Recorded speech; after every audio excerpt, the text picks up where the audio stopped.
Hi, welcome back again to Beyond the Numbers and our leadership series of videos. One of the question I often get asked when I'm interacting with leaders is, how do I improve my communication? And that's like, how long is a piece of string? There are so many different ways of approaching this, but in the earlier videos we've talked about things like emotional intelligence and asking the right questions and different tactics like that. So here's another series of 3-step type solutions to what you're asking.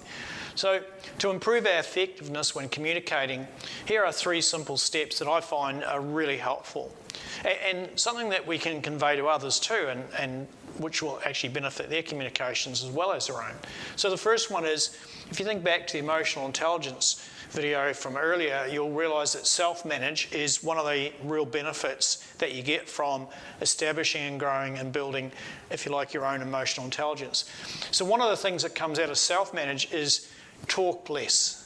One of the things that we find when we're interacting with leaders and we're talking with team members and trying to understand things is we say far too much.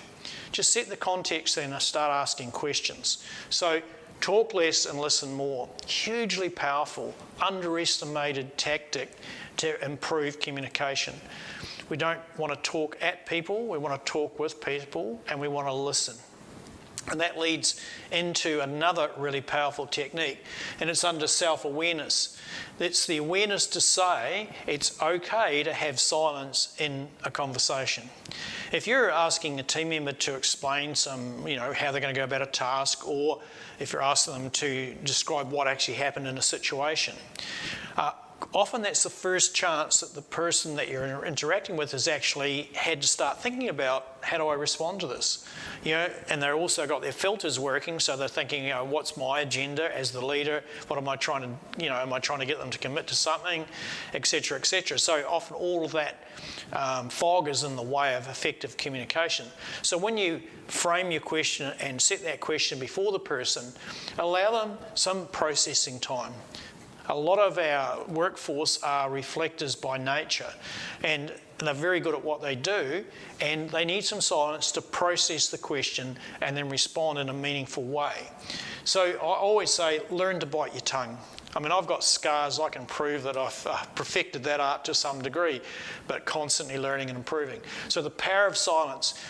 If you've ever been in talking to people in counselling and coaching, you'll find that often the real gems come out of the conversation when there's been a period of silence.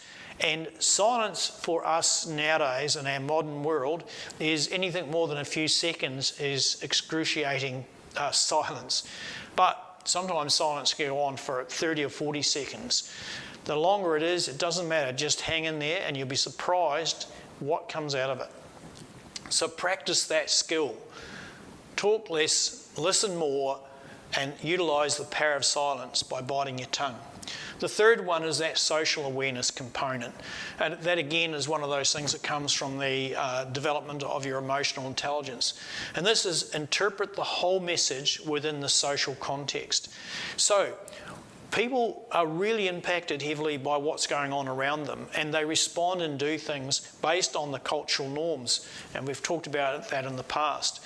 So what you're looking for by talking less and listening more, by using the power of silence, is to establish at a deep level what are they really telling me? Are the words that they're using, the tone they use, the physicality of how they sit there and interact with you, what's that whole message telling you within that social or business context? So if they're under extreme pressure, they will be influenced that, and you have to have that awareness. Okay, they're going to respond under pressure. They're just feeling this interaction is now more pressure. So by just giving them some time, talking less and listening more, you'll relax them and allow them to get their message out there. And then smart leaders go back and clarify by saying, so I understand you're saying this A, B, C and D. Is that correct? And that's that check process that we're very poor at doing too.